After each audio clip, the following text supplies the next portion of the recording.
Okay, we are live. Alexander, how are you doing today? I'm doing very well. Delighted to be here again, doing a live stream. Yeah, you're a little blurry, but it'll clear up. I'm a little blurry. Well, you know, a little pixelated. Pixelated. Well, the Oracle of Delphi always spoke through a mist, so I suppose the same happened to me. But this mist will clear up, whereas that in Delphi apparently never did. Yeah. So let's say hello to our moderators, Alexander. Then we'll get to the topic and just answer questions from YouTube, Odyssey, Rumble, Locals, the chat in Locals, Telegram. We'll answer whatever questions we can about what's going on in the world. So thank you to everybody who is joining us wherever you are in the world. And we hope you are having a really good Thursday. And hello to our amazing, awesome moderators. Valies is with us. Valies, it's good to have you here. The great Zarael, the man of mystery. Zarael, how are you doing today? And who else is moderating? Catherine. Catherine, good to have you on board. And I think that is everybody who is moderating today. And myself. I am also going to be moderating as the Oracle speaks. Alexander, let's see here. Everyone hit that like. Drop us questions wherever you're watching from, whether it's Rumble or Odyssey or Telegram. Check out our Telegram channel, theduran.locals.com. Did I mention? I said Rumble, Odyssey, Locals, Telegram. Okay. I think I got all the platforms. And of course, YouTube, our YouTube chat. Hope everybody's doing well in the chat on YouTube. So, Alexander, we had a speech from Putin during the Moscow International Security Conference. Shoigu as well. The Minister of Defense, Shoigu. Absolutely. And I think of this as a kind of, I don't want to say a declaration of war. That sounds so cliche. I mean, it was Putin really lashing out at the globalist world order, but in a clever way, kind of signaling to the world that we do indeed have two parallel systems that are running. One is being developed. The other one, we all know it all too well. And that Russia is going to be leading the way in this new parallel system, along with China, perhaps India, perhaps Turkey. I would say definitely Iran, Eurasia, and all of these countries, Latin America, various countries in Africa. What did you make of the speech from Putin? And Shoigu, because a lot of outlets are not covering the speech. They've glossed it over. A lot of the mainstream media obviously is not covering it at all because they never cover what Putin has to say. But we've been saying it for a while now on this channel that Putin is indeed going after the globalists, and he's looking to take on the globalist world order, perhaps even tear it apart. And it's always been one of the most popular questions we've always received on our live streams. Is Putin a globalist? I think now we can say without a shadow of a doubt that he is not a globalist. May he have been maybe in the past he might have subscribed to globalism, maybe in order to gain certain benefits from the globalist system. He attended globalist conferences, absolutely. Did he take advantage of the globalist world order while he had the chance? Most definitely. But reading this speech, it's clear that he never subscribed to the globalist ideology. And now he's just kind of throwing it all out there and admitting it and saying, not only do I not subscribe to this ideology, but I'm out of this system. And whoever wants to join me, come along. So, Alexander, what did you make of the speech? You gave a really good summary of that speech on your channel as well. So check out Alexander's channel where he goes over the speech in detail. It's a 2-part video. But tell us all what you saw in that speech. I thought it was the most extraordinary speech Putin has ever given, actually.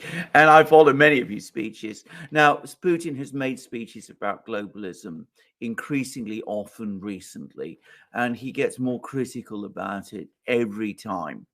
But in this speech, the speech that he's just made, well, not only did he make it absolutely clear that he is completely opposed to it, but he repeated so many of the talking points about globalism and globalists that you hear others make.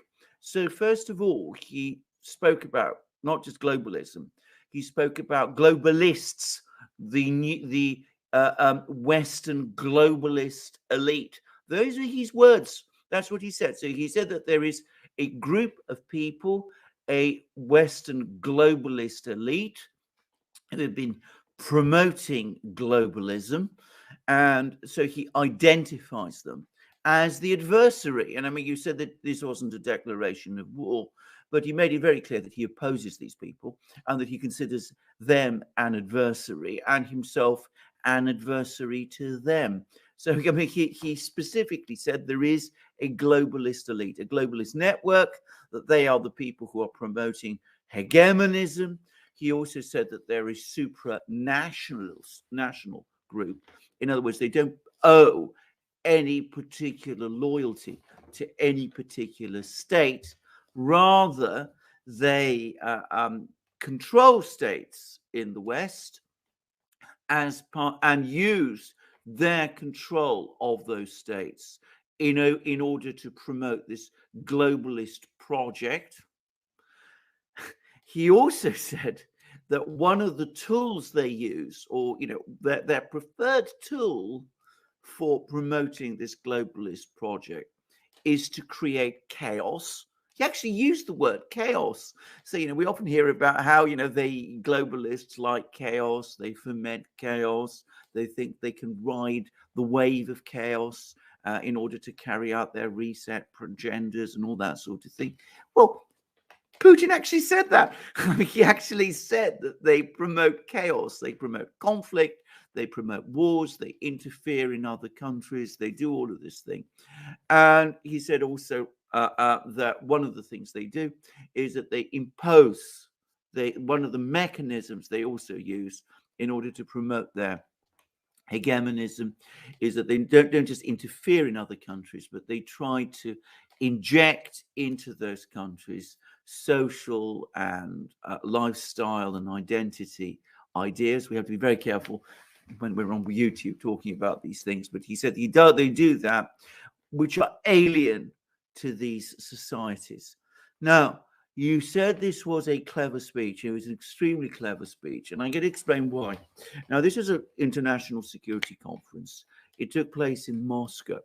There were people, security people, in other words, soldiers, army officers, security experts, security officials from lots and lots of countries attending this conference. Because they weren't from the West, they were from the global South, from countries like India, Asia, Latin America, Africa. Shoigu, the defense minister, went through all of the places where these people have come from, all the regions these people have come from. They are, in other words, overwhelmingly from those places which were either part of the former European colonial empires, the empires run by Britain, France, Spain, Portugal, the Netherlands, and all those others, or they were also part of the informal empires that were created at the same period by other Western great powers like Britain in Latin America and the United States. So he is telling them, what are these globalists ultimately all about? Well, they want to set up this hegemonic global project, and they're going to do that by fomenting chaos, disrupting your societies, imposing ideas alien to those societies. They want to break down your states. He was very clear about the fact that this is all about creating a single central place where rules are laid down, international law is thrown out of the window. This is something that is fundamentally adverse to states. But they're going to do this so that they can exploit you. They can take your resources. He used the word sponge off you in exactly the kind of way that the former colonial empires did. Is that a quote? He actually said sponge? This is just another... Yeah, absolutely. You see, he actually said sponge. It's actually there in the Kremlin's readout. Sponge off you so that, you know, they will exploit you, sponge off you in exactly the same way that the former colonial empires did. So globalism is simply a new form of colonialism, imperialism, directed at you. We are opposing it. We, Russia, are opposing it. Our conflict in Ukraine is part of that, opposing it. And of course, that means ultimately what we're doing is we're fighting for you. And you need to support us because we are ultimately fighting your side against this hegemonic globalist agenda, which wants to disrupt your societies, take away your independence by destroying your states, and ultimately exploiting you and sponging off you. There was a clever speech. It was also a speech, as I said, that was very pitched to its audience, but it was also very clear that globalism is the enemy. So I thought it was an extremely interesting speech, one of the most carefully calibrated speeches that Putin has ever given, but also one in which he basically dropped the mask because, of course, as you correctly said, he's gone along, as the Chinese have done, by the way, with a lot of the globalist rhetoric up to now, you know, talked about all the various things that globalists have talked about, you know, free trade and all that. But of course, ultimately, deep down, one senses he's never really been sold on this thing. He's tried to use it to Russia's advantage, just as the Chinese have used globalism very much to their own advantage. He now realizes this has reached its limit. It's no longer possible. And now he's come out openly, straightforwardly, and said, I'm against this. You should be against it as well. You in the global south should be against it as well. So given that, support me, support Russia, support what we are doing, because we're fighting your battle. Wow. All right. Boy, is the Davos crowd really going to hate Putin now. You thought they hated him before? They're going to really hate him now. So can you give us a little bit of information as to the speech that Shoigu gave as well? And I thought this was also an incredible speech because Shoigu also talked a lot about the military operation, the conflict in Ukraine as well. And I think it's an extraordinary speech, Alexander, given the fact that Shoigu was able to make this speech because this must be his 20th heart attack, I think, according to the mainstream media in the West. So after about 20 heart attacks, he looked pretty good for a man who suffered so many heart conditions. Yeah. Well, indeed, of course, Putin, as we know, suffers from Parkinson's, cancer, every conceivable disease under the sun. And assure you, it's even worse. I mean, you know, some reports, you know, put him on death's door. I mean, I haven't seen him being quite dead, but anyway, he did look, as you said, remarkably well for somebody who's been written off so many times. Sacked as well, I seem to remember. He'd also been sacked at one point, or was about to be sacked. But anyway, there he was.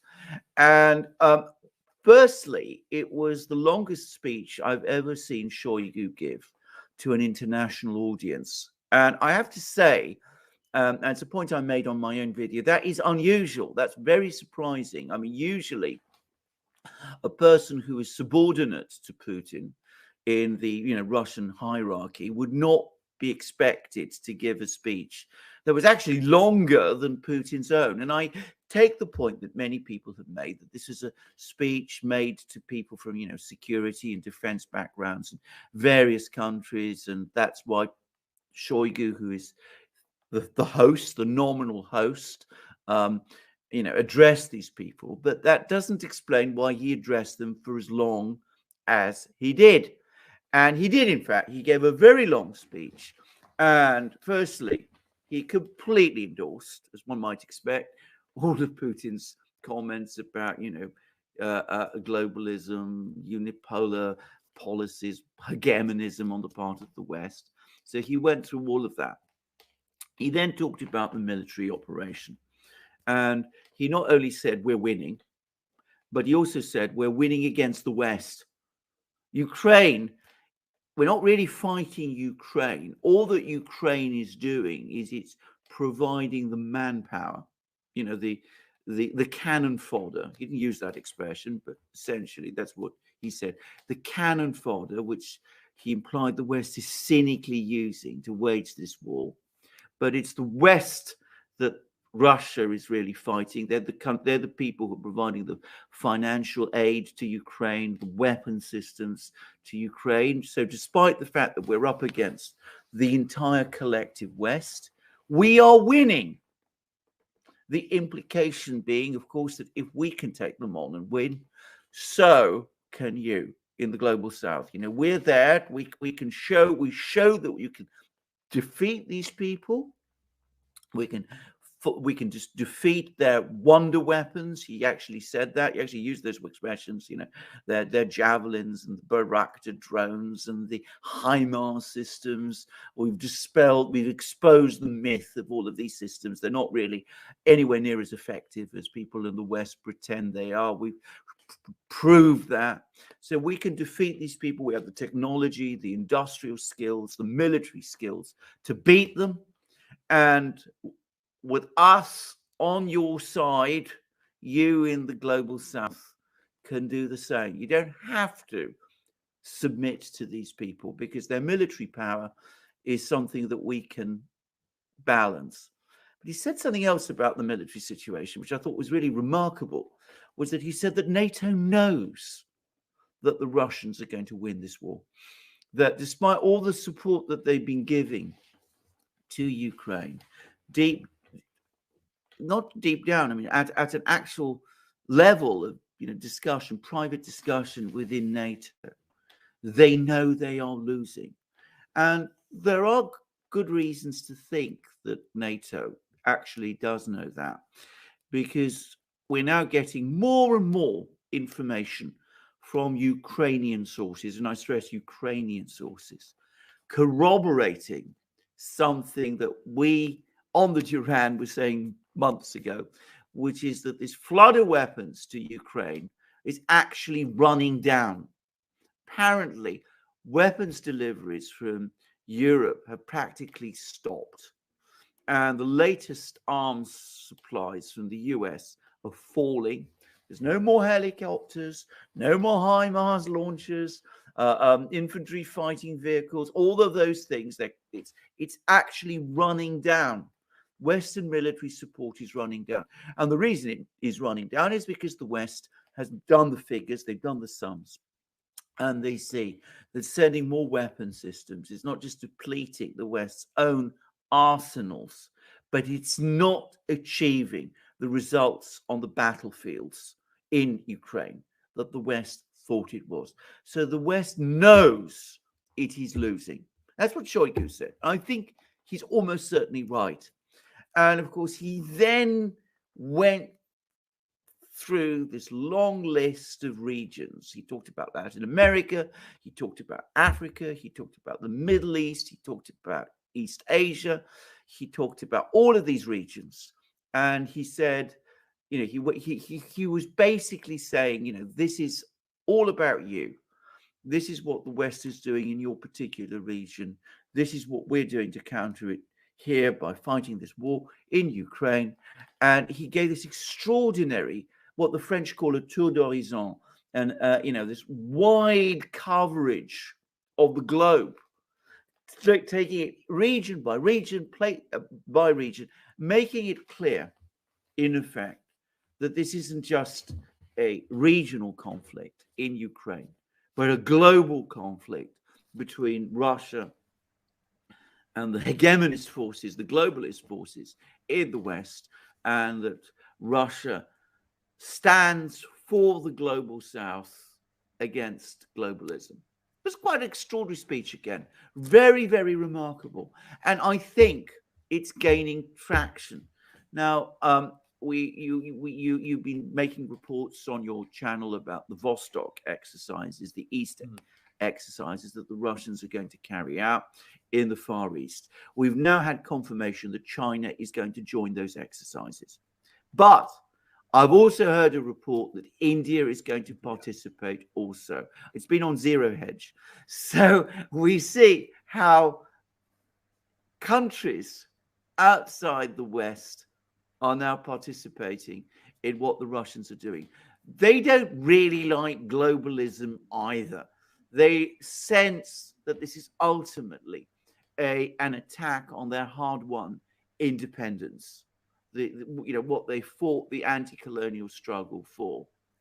And they're quietly rallying to the cause that Putin and Shoigu are offering them. And can I just say, not only did Putin and Shoigu look physically very well, but they came across to me as looking extremely confident. These were two very confident leaders speaking out in the way that they did. They looked relaxed. They looked very sure of themselves. And one senses that they not only feel that things in Ukraine are going their way, but that things in the world struggle, if you like, are going their way also. Yeah, a couple of comments to what you said, Alexander. I would actually say that China is now coming out more overtly and showing their support for Russia ever since everything that happened in Taiwan. And they actually even made a statement yesterday thanking Russia for backing China with regards to Pelosi's trip to Taiwan. So I think that China is now not as reserved to show its support for Russia, to kind of say, we've got your back. At least that's the sense that I'm getting. I also think that after watching Shoigu give that speech, he looked like a potential president, maybe. Yes, I thought the same, actually. I thought exactly the same. Yeah. Now, that's not a prediction. That's not a prediction. But it's the most high-profile speech that any subordinate of Putin's has given that I can remember. I mean, I've never seen any subordinate of Putin's give a speech on the same day that the president himself has given a speech, which was actually as substantive and as long as the president's own. And in any other circumstance, I would have said that it clearly earmarks Shoigu as a potential successor. So I agree with that. Now, I have to say there are still problems here in that Shoigu and Putin are almost the same age. They're the same generation. Putin is supposed to be able to continue for 2 more terms. Shoigu would be fairly old if he were to succeed at that point.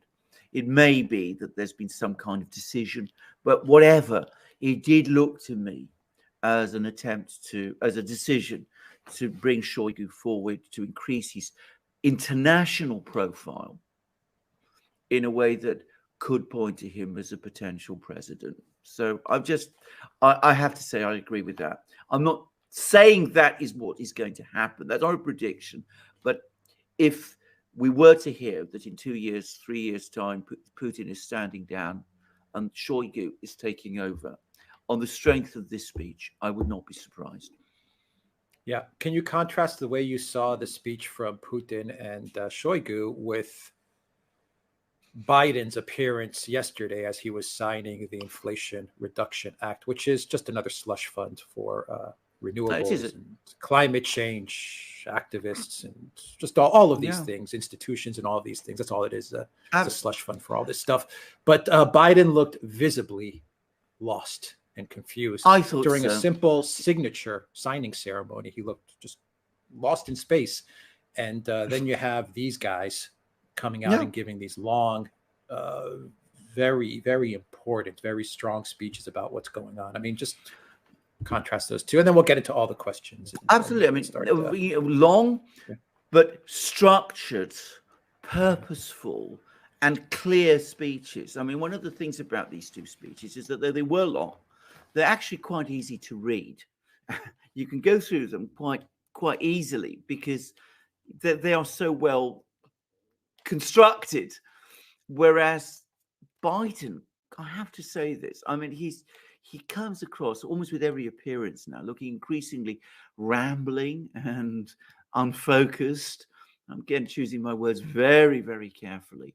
But, you know, as the leader of the free world, inverted commas, which is how they've been trying to build him up, he just doesn't look convincing at all. It's I've never seen Western leadership look so lost as it does at the moment. Okay, Shoigu, I thought it was really interesting that that he mentioned the wonder weapons. No. It's almost like he's reading everything that that is coming out of the opponents, and he's reading all these wonder weapon stories, and he's like, look, these aren't an issue for us. I thought that was really interesting, and the fact that he said that they are taking on NATO. I mean, we're hearing this as well more and more from the Kremlin and higher up in Putin's administration, that they've almost dismissed the fact that they're in a conflict with Ukraine at this point. You know, they're like, look, we're taking on NATO. Let's just cut the BS. This is a NATO army. These are NATO fortifications. This is NATO funded. And I wonder if that's freaking out the EU. Aside from the economic collapse, aside from the energy collapse, Ursula's been super quiet. I mean, Van der Crazy has just been like, I haven't heard from her in like 2 weeks.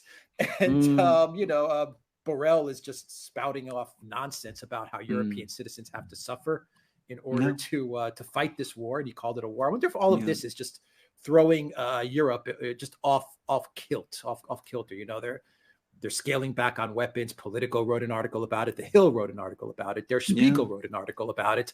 They're all coming out and they're saying EU has been demilitarized in essence. It just doesn't have any more weapons. I think it was Der Spiegel, Alexander, actually used the word an ammunition diet. Europe is going to put Ukraine on an ammunition diet. This is a time, by the way, when Russian artillery expenditure in Donbass is now back at 60 to 70,000 rounds a day. So the Russians seem to have an unlimited supply of ammunition.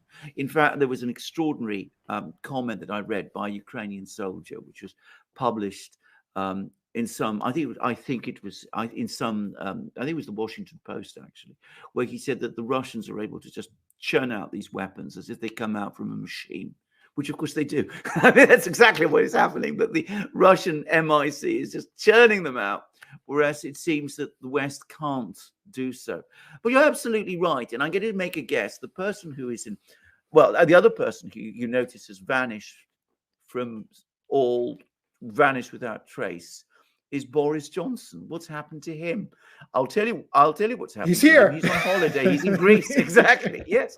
He's in Greece. And apparently he's given instructions that he's not to be contacted by Whitehall except in case of urgent need, whatever that means.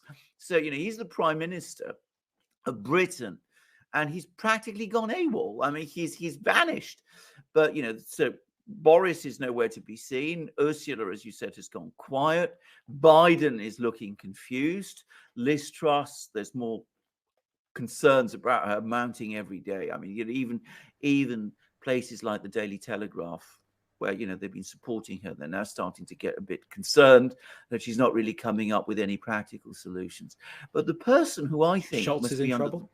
Scholz is in trouble. I was going to say the person I think is under most pressure. Well, it's the Scholz-Habeck axis in Germany, because, you know, what Habeck was doing at the beginning of this year in March was that he was buying gas at record levels from the Russians in order to fill up the gas reserves before the autumn. And I think he thought that the Russians would let him do that because he thought that the Russians needed the money. And I think he thought that that would help him pretend in the autumn that, you know, Germany had rid itself of dependence on Russian gas supplies. And he put out all the stories that he was getting LNG from Qatar and LNG from the US. And of course, the Russians figured it out, and all these convenient turbines then appeared and needed maintenance and refurbishment and can't be made to work. And we've seen that Russian gas supplies have been falling, and we now have a mood of, I wouldn't quite say panic, but growing worry in Germany, because they don't really know, it seems to me, what they're going to do, because they don't have full amount of gas that they need to get through the winter. They're cutting back on their supplies, on the gas that they're using. We did a program about this fairly recently. Inflation in Britain is at 10.1%. The Secretary General of OPEC has now said OPEC oil production is as high as it can possibly go. The Chinese seem to be taking steps to reflate their economy, so it's likely oil prices are going to rise again come the autumn. I mean, they dipped, but this has been, it's a common pattern in inflation crises that there's dips and then upward spikes. So they're in trouble, and they know it, but they don't know what to do. They don't have any real options. Some people in Germany now are talking about opening Nord Stream 2. Now, if they're talking like that in Germany, that tells you how critical the situation is becoming. So, all they can do is keep their fingers crossed, hope that something will come. And at the same time, you're getting these very, very confident speeches from Putin and from Shoigu. So, again, people in the global south, in India, in the African states, another little straw in the wind, apparently Mali, a major important country in West Africa, big country, has now basically chucked out all the French soldiers, all the French administrators who were there. They've now completely accepted all the help from Russia. I thought at the beginning that this was, Mali inviting the Russians in was basically in order to give them leverage with France. I still think that, actually. I think the Malians have now decided we're not going to get any help from France. France is an exhausted force. Let's turn to the rising sun instead of the setting sun. Russia is growing stronger. It's winning in Ukraine. Its economy is absorbing all the sanctions blows. We've had more information from the economics ministry in Moscow. The GDP contraction, they've reduced it with every report. The GDP contraction this year is getting smaller. So they were saying 12% in March. Now then it was 6%. Now it's just 4%. It might be revised down even further. And inflation in Russia continues to fall. Before very long, it'll be less. The annualized rate of inflation will be less than what we see in the West. So people are looking at all of this, and they're coming to their own conclusions. And Mali has opted to go with Russia instead of France. India is joining, it seems, the Vostok Games. The Russians have apparently found customers for all their coal, which Europe refused to buy. Remember that? The coal that Europe wasn't going to buy. The Russians have apparently found customers for all of that coal. They're apparently finding customers for all their oil. Somebody on my live stream on Locals yesterday said that the Indians are insuring all the oil that they import from Russia. So the London insurance market has already been cut out of that crucial oil trade. So you can see things are turning in a particular direction. Yeah, just to summarize it, let's see. Mali kicks out France. They invite Russia in. Yeah. Xi Jinping is going to be traveling to meet with MBS. Yeah. Qatar tells German energy majors that they have no LNG to give them. Yeah. Russia is having military games in the Vostok in the east. They're going to be having huge exercises with China, possibly India as well. They have the Army 2022 games as well that they're holding. All of the talk about Russia collapsing, about the military is depleted. It's 80% committed in Ukraine. The Kremlin is falling apart. They're in disarray. 50 generals have perished. It just all seems like the whole narrative is completely falling apart. Yeah. And just to wrap things up, now I think the Russians are focusing on breaking apart the Zaporozhye artillery narrative as well, because they continue almost like on an hourly basis to say, we want the UN here to inspect. We want someone here ASAP. And the UN, for its part, they continue to avoid it. And we all know why they avoid sending someone there. It's clear, crystal clear. Yeah. So what do you think about what I've just said as a summary of everything going on? And if you want to add to that, and then what do you say we do questions after that? Absolutely. Well, look at just one other thing, which is, of course, one thing which hasn't been going on and which the Western media was full of week after week, months even. The Kherson counteroffensive, which was supposed to start this August. Where is it? No sign of it. And a German journalist from Bild Zeitung and said that, and apparently in all seriousness, Ukraine doesn't need an army of 500,000 men. It needs an army of 5 million men to beat Russia. Where's Ukraine going to get an army of 5 million men? I mean, when people start talking like that, you know that it's all lost. And that very same German journalist from Bild Zeitung said that, all this talk about Russia being exhausted, having run out of steam in Ukraine is all absolute nonsense. So he said that, and that's why Ukraine needs this army of 5 million men. And as for the Zaporozhye nuclear power station, the reason the UN won't go, the reason the International Atomic Energy Agency won't go there, we all know it. If they go there, they will have to confirm who is actually shelling the nuclear power station. Exactly. And of course, that may be something you can obfuscate for a while in the Western media. But again, the global South isn't fooled. India isn't fooled. Mexico isn't fooled. South Africa isn't fooled. China isn't fooled. Turkey isn't fooled. They all know who is shelling the power station. Yeah. A quick comment on the sabotage activities in Crimea, Alexander, real quick. Yeah. I think that's a big story. It is a big story, but again, we must keep it in context.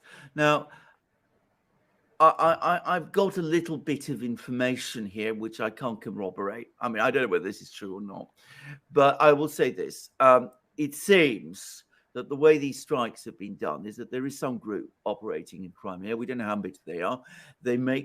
They put together makeshift drones, which are difficult to spot. They fly over these facilities, drop small homemade bombs on ammunition dumps, fuel things, and that causes these explosions.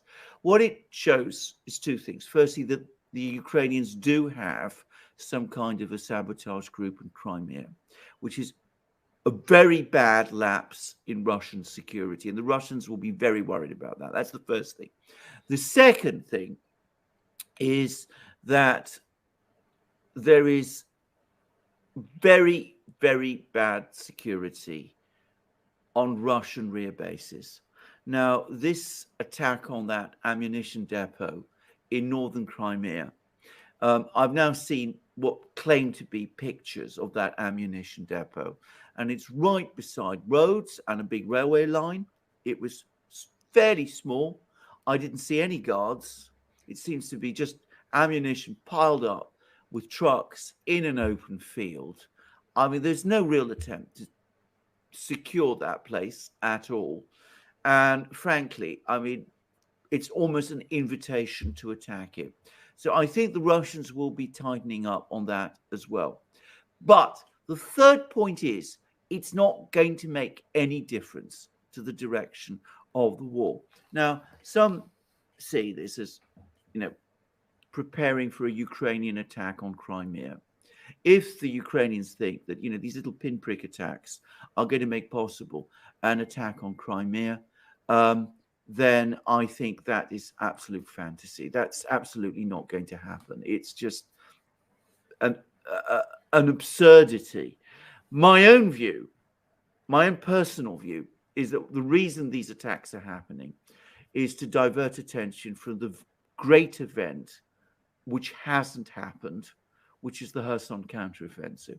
Everybody for weeks waiting for this counteroffensive. We've now had articles in the Washington Post, the London Review of Books, the Economist, the Guardian. These are just the places that I've seen, which basically admit what is now blindingly obvious or increasingly obvious, which is that Ukraine is in no position to launch this counteroffensive against Kherson region. There is huge, I sense, huge feeling of disappointment, at the very least, in certainly the British media, that this Kherson counteroffensive isn't happening. A lot of people have lost face. So we now have these little pinprick attacks in Crimea, partly to give the media in the West something to write about now that they can't write about a counteroffensive that hasn't happened. Yeah. I always remember what Jacob Dreisen said during one of our live streams. He said the last time the Ukraine military was able to launch a counteroffensive was in 2015. I mean, he just basically said they just can't do it. They just don't have it in them. Absolutely. Yeah. I think Andrei Martyanov has been saying something similar. Yeah, Andrei Martyanov has also said that, yes. Ben also said this. And you know, we can now see it. And of course, with Western arms supplies dwindling, their ability to do it is reducing. And of course, they're also suffering these enormous losses. So as I said, their capacity to launch counteroffensives are just dwindling away. Yeah, but they keep on sending forces to the front line, and now they've got this swapping out. So maybe you might be seeing the swapping out of the commander Zaluzhny for somebody else, and all of these things that are going on. So, you know, Zelensky is still focused on moving military assets to Donbass. It seems. Yes, absolutely. I mean, a policy which, I mean, I'm not, as I said, not a military person, but it makes no sense to me. But that's what he seems to be doing. And as you absolutely rightly say, he seems to be preparing to fire Zaluzhny, you know, promote him upstairs to defense minister, but put his own people in place so that he can continue to throw young and not so young now Ukrainians into the slaughter, which I personally find deeply shocking and absolutely awful. But that seems to be what the Ukrainian government is trapped into doing, has trapped itself into doing. Yeah. Okay. Any other issues, thoughts, stories you want to talk about? I think this is before we get some. I think I did a live stream yesterday on Locals where I said I thought August was a tipping point, and I think it is. I think that we've now, previously, back in March, there was a chance that you could settle Ukraine, the conflict in Ukraine, reach some kind of agreement, and, you know, contain this crisis.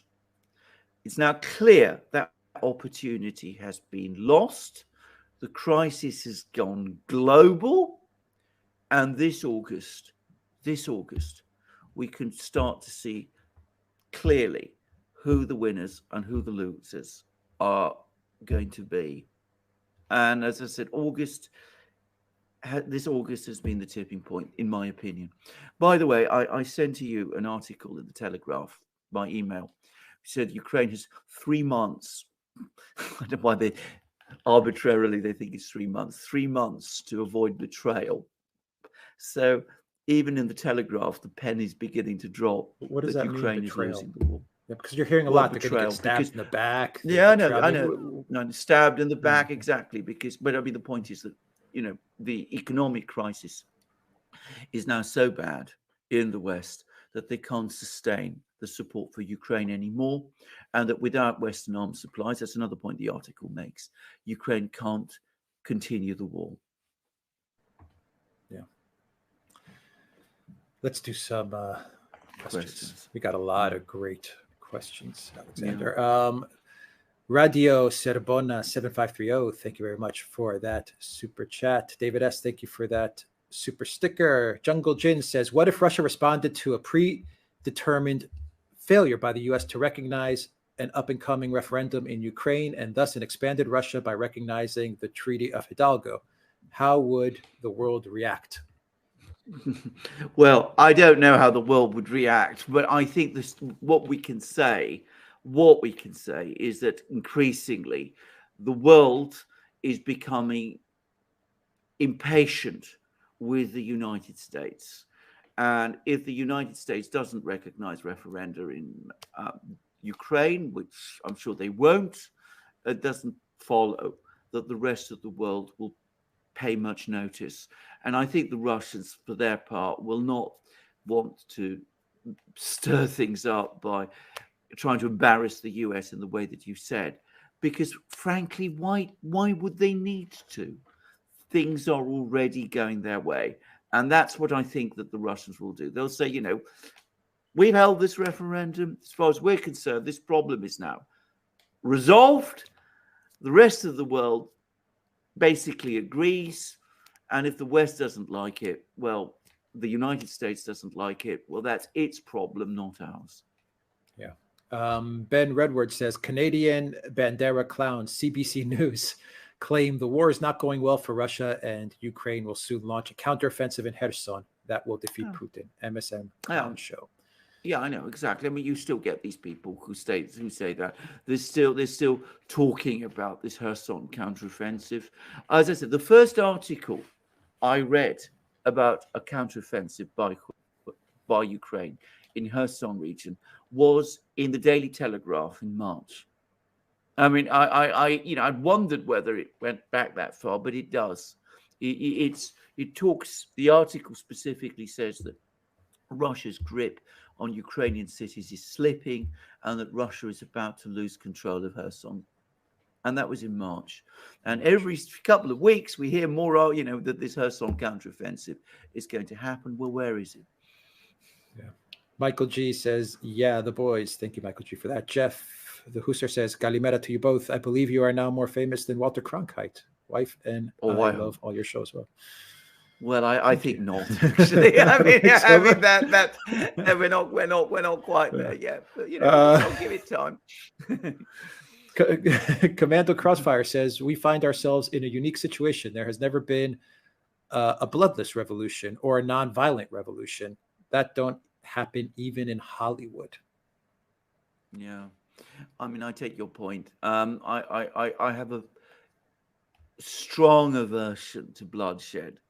And as I said many times, I hope in the West that our political structures remain strong enough to carry out the changes that need to be made without the kind of scenarios that you've outlined. But with every day that passes, the risk of something going horribly wrong or something like what you've described they grow, they become greater. Yeah. Summer of 1970, thank you for that super sticker. Zahir, thank you for that super sticker. Sparky says, Biden replaces Kamala with Liz Cheney, then steps down, leaving Liz as president. How's that for an evil globalist plan? Maniacal laughter. It's not not impossible. After all, I mean, did you hear or read her speech? She's Abraham Lincoln. Primary. She's Abraham Lincoln, exactly. I mean, she's just Abraham Lincoln. She's also Ulysses Grant. Yeah. Whom they hate. And they tear down statues of. Exactly. So I mean, maybe her march. She's marching all the way to the White House, and I appreciate what you're making. You're saying is a joke, but be careful what jokes you make, because these extreme scenarios that you outline are not entirely off the impossible. I have to say it was the most bizarre speech by a loser I have ever heard. I mean, not just a loser. How did she lose? Was it 26% margin or something? I mean, I don't remember, but it was huge. Yeah, but she's not going to disappear, so that's what worries me. Yeah, exactly. Red Pill Scholar says, and Brazil in all this. Will the U.S. co-opt them? Brazil, that's an interesting one. No, I don't think they will. I mean, already you see Bolsonaro, who is, remember, the pro-American president of Brazil. Though when we say pro-American, he was pro-American when Trump was president. I don't think he likes much time for Biden, actually. I mean, I'm sure he doesn't. I mean, two less compatible people, it's difficult to imagine, than Bolsonaro and Biden. But even Bolsonaro went to Moscow, at one point, and he seems to have good relations with Putin. And of course, if the next president of Brazil is Lula da Silva, which most people still think, he may have lots of different views about Lula da Silva. I should say I am not a fan of Lula da Silva, but if it is Lula da Silva, he was one of the founder members of BRICS, of the BRICS group, and everything that he has said suggests that he's going to integrate Brazil more closely in the BRICS again, and that's the direction that he's going to follow. So I think Brazil, and indeed most of Latin America, is going to drift away. Yeah. JD, welcome to the drag community. Amesy, thank you for that super chat. Jeffrey, thank you for that super chat. Thea, Great Awakening, thank you for that super chat. Sparky says, Putin's an anti-globalist hero. Petro ruble rules. Yeah, well, I think what is he going to do in Saudi Arabia? Well, what is she going to do in Saudi Arabia? I'm going to say what he's going to do. First of all, we've had a big deal done by the Saudis and the Chinese over oil. So, Saudi Arabia will be supplying China with oil, and there's going to be lots of mutual work there. The Chinese importing Russian oil, but they're also going to be importing Saudi oil. But I think the purpose of Xi's visit is to prepare for Saudi Arabia's admission into the BRICS. I think that's really what it's all about. And bear in mind this, the BRICS are heading towards creating this reserve currency based on a basket of BRICS currencies. If Saudi Arabia is a member of the BRICS, then they will demand payment in that BRICS currency for their oil. I mean, it's logical. At which point, US do? What does the US do? Petrodollar. Saudi Arabia. Well, what do they do to Saudi Arabia to prevent this? This is the thing. Because the US has been deeply embedded in Saudi Arabia for a long time. They'll be talking to all their friends amongst the princes. You never know what they could do. Saudi Arabia could become very much a place to watch. But the US has to be careful, has to be very careful what it does. Because, first of all, MBS may be pretty deeply entrenched in Saudi Arabia now. He's increasingly looking as if he is.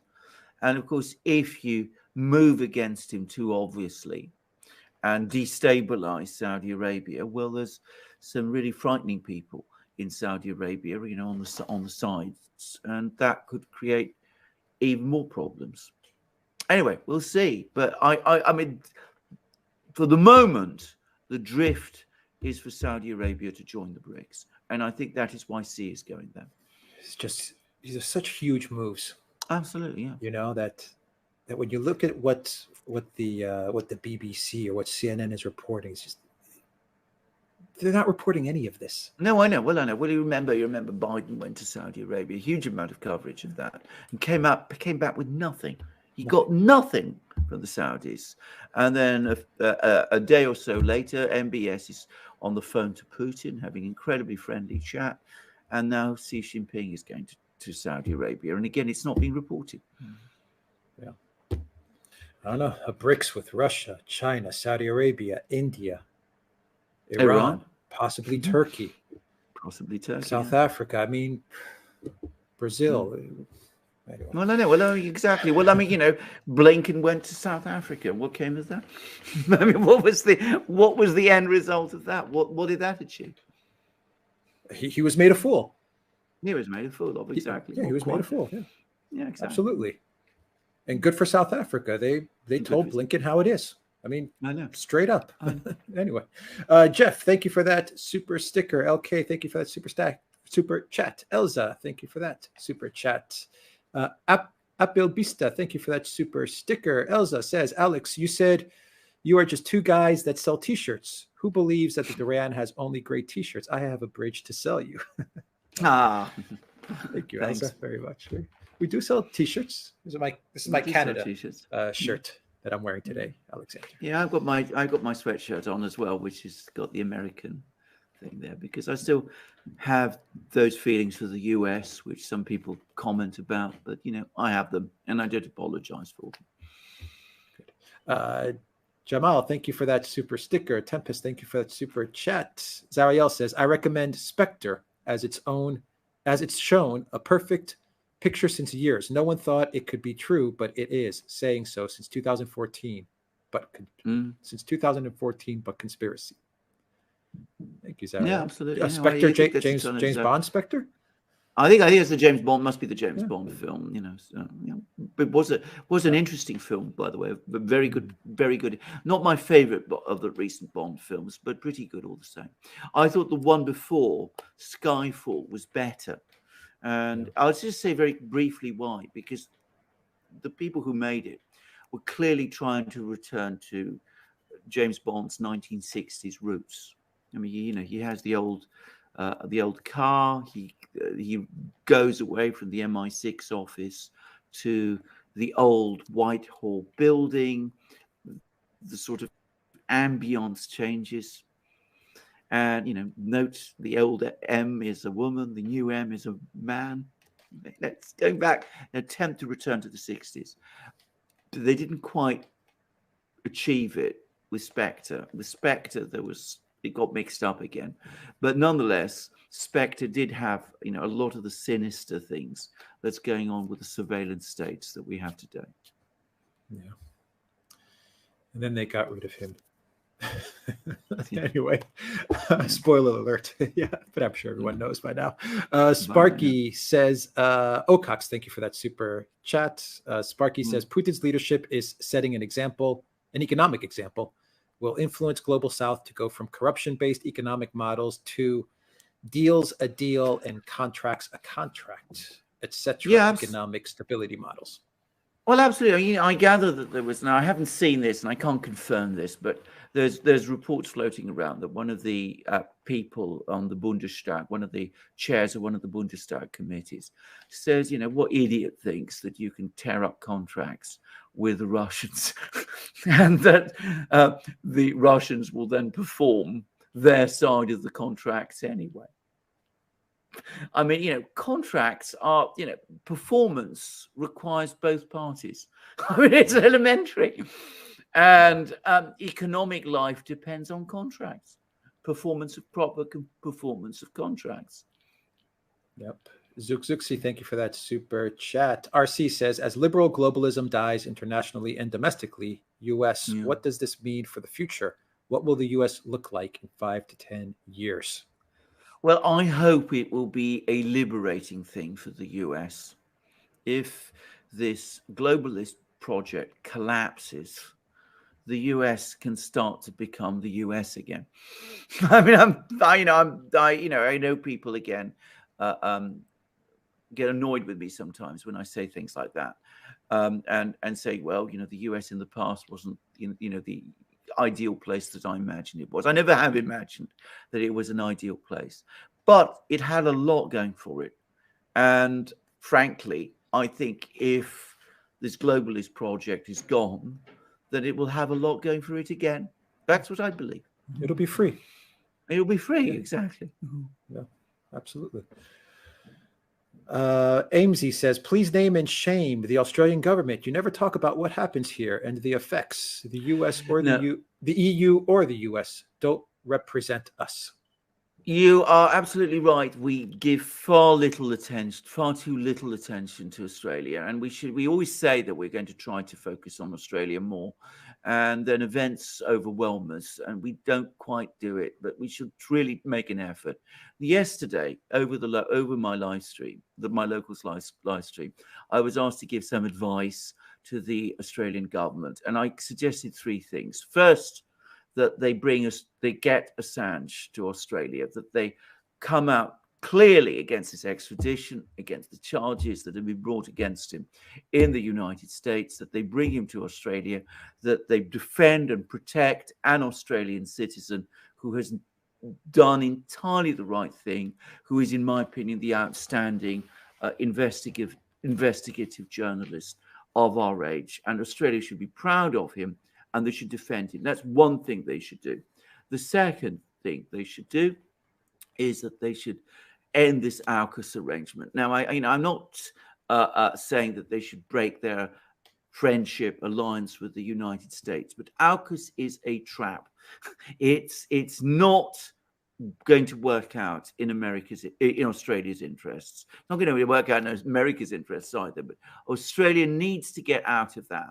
And the third thing they need to do is they need to stop this lockdown policy that they landed themselves in. And I hope that's in the past and that it never returns. I'm going to be very careful what I say about the last, because, well, you know that our friends don't like me talking too much, don't like us talking too much about that. But that's the advice I would give to Australia. I was asked to give advice. Obviously, no one from the Australian government is going to pay any attention. They don't listen to us anyway. But I said those three things, and I say them still. Yeah, unfortunately, no one in the Australian government is going to be watching this live stream. And if they are watching this live stream, they're going to probably just call us. Well, they'll do the opposite of all the things. They'll do the opposite. Exactly. We've just said, and of course, I believe that's going to get Australia, a wonderful country, into an ever worse place. Yeah, they need to bring back Assange, though. You have to start there. Absolutely. Yeah. All right. Rafiq Adams says, do you think neocons and globalists will lose power in the West finally as a result of Putin's pushback in Ukraine?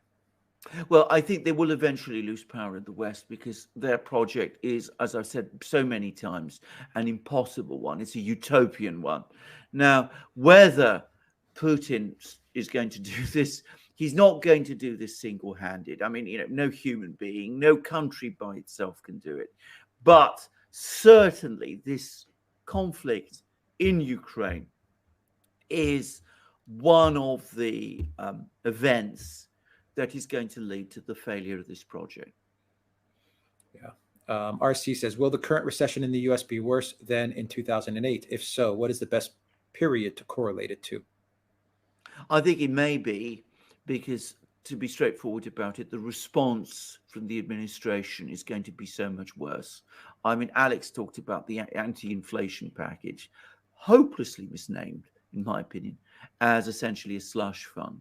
And that is what it is. I don't think this administration has any idea how to deal with an economic recession. I mean,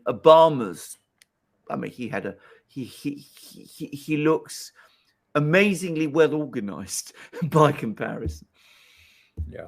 And let's face it, Obama was no, Roosevelt or JFK or Reagan or anything like that. So Tish M says, no matter the consequences, to maintain control of global resources. That was from Mike Pompeo this June at the Hudson Institute. Non-elected policymakers are going to get us all killed. Your thoughts? Well, absolutely. And what's happened in Ukraine, fomenting a war there has resulted in Russia gaining control of more resources. There was a study which was done recently which said, already Russia controls most of the gas, the oil, the rare metals, the rare earths in Ukraine. They've already gained control of much of the Black Earth Zone, which produces the rich harvests. So, these wars don't result in the US gaining control of resources. It results in the US expending treasure, blood of its own people, and the goodwill of the world. These neocon projects are disastrous for the US. Yeah. Summer of 1970 says Ukraine just got a shipment of Daisy BB guns. Yeah. Thank you for that. Summer of 1969. Zuxi says, cool mod squad. Thank you for that. Johan says support from the Netherlands. Thank you, Johan. Amesy says people in Australia have been taught in the last 10 years to hate China, even though they bailed us out, as did Russia. Kevin Rudd, our ex-PM. Yeah. Pago the Lesser. I agree with that. I mean, go ahead. We shouldn't be taught to hate people. I mean, you can criticize them. I mean, there's lots of things you can find China and Russia that you can disapprove of, but hate and loathing is just something one should put to one side. All it does is it blinds people and clouds their judgment and makes them do bad things. Pago the Lesser, thank you for that super chat. Colin Jones, thank you for that super sticker. Liana says, hello from Russia. Arrived here 2 weeks ago. Promised update. Yes, travel is challenging but possible. London, Istanbul, Moscow, Siberia. Moscow was as vibrant as ever. Shelves are full. Many Western brand shops still open. That's interesting. Yeah. Thank you, Liana, for that update.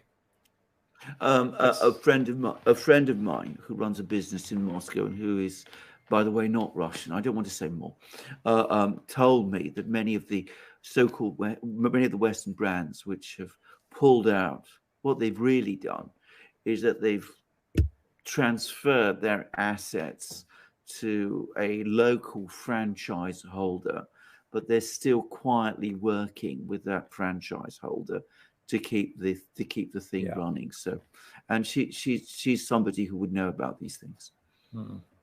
Roy Wilkinson says, assuming the Western people can get rid of our globalist class, how can our Western economies fit constructively into the new fair world order?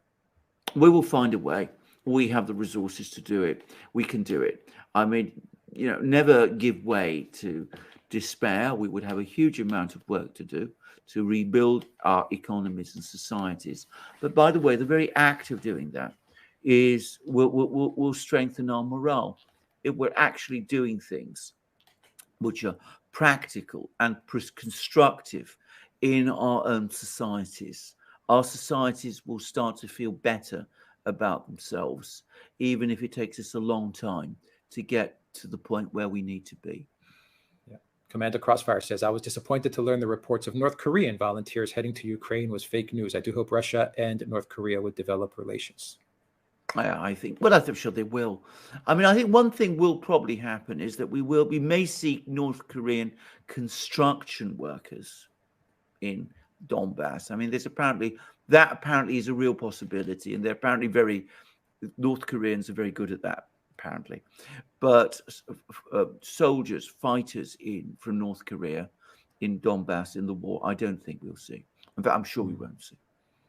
Reza says, you are both brilliant and truly appreciated your hard work and dedication every single day. Thank you, gentlemen. Thank you very much, Reza, for that amazing super chat.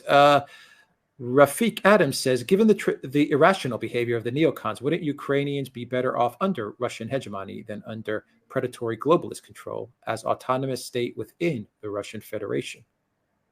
Well, can I just say, I mean, this is not the outcome I wanted at the start of this. I mean, when Ukraine became independent, I wished it well.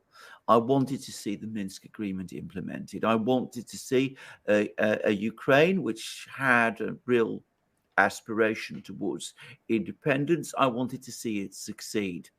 But the fact is, its failure is becoming worse with every passing day, partly because its so-called Western friends are compounding that failure. And one gets reports now of people driving to Zaporozhye, to Russian-controlled regions like Zaporozhye, to escape Ukraine. And you see pictures now of cars, with people with all their belongings. They're moving now into these regions. So what you spoke about, it's not, as I said, the outcome I would have wanted, but it may very well be what we will get. Yeah. Ronald B. says, Putin gave a speech against globalism and favoring the ability of individual countries to choose their own path, but Russia has intervened in Belarusia, Georgia, Chechnya, Syria, and Ukraine. How would Putin distinguish globalism with Russia's involvement in the affairs of neighboring countries? Well, I think you're going to have to take those countries one by one, Alexander, because Georgia, Chechnya, Syria, Belarusia, I wouldn't say they intervened. They were invited. But Georgia is also has been misinterpreted a lot. Well, Anyway, well, I mean, you can first of all, Chechnya is a part of the Russian Federation, and bear in mind, Chechen troops are now the spearhead of the Russian forces in Ukraine. So already, obviously, that is a different story. I mean, that's different from what you said. But Belarus, Kazakhstan, and Syria, they were invited there by the governments of those countries. I mean, this is the official governments of those countries said we wanted help from Russia. Belarus has treaty arrangements with Russia. By the way, Russian involvement in the defeat of the protest movement was very limited. The Russian military, Russian security forces were not directly involved. They gave a certain amount of moral support. They gave an awful lot of intelligence support. They gave, of course, economic support, but they didn't meddle in the way that Western governments meddle, and meddle also in Belarus as well. Remember, it was a coup. It was a coup attempt. It was a coup. It was an attempted coup, exactly. Georgia, if you're talking about 2008 in Georgia, the European Union itself accepted that Georgia attacked South Ossetia, a breakaway region of Georgia, but there was a ceasefire. There was a UN Security Council resolution regulating that ceasefire. There was a Russian peacekeeping force in South Ossetia authorized to be there. As a result of that UN Security Council resolution, Georgia disregarded all of that. They launched an attack on South Ossetia. They were defeated, and I think most people who look at that would agree that that was done according to international law. So I think Georgia is completely different. And if you're talking about Ukraine, well, this is a very complex and involved story. But again, the event that led to the crisis in Ukraine is the failure by Ukraine and the Western powers to implement the Minsk agreement, which also is confirmed by a Security Council resolution and is therefore a part of international law and of which Russia is a guarantor. So I think that these examples that you cite don't really invalidate the points that Putin was making. Poggle the Lesser says, there's a very good reason why Gorbachev will not show his face in Russia today. Why the Russians haven't tracked him down and charged him with treason is beyond me.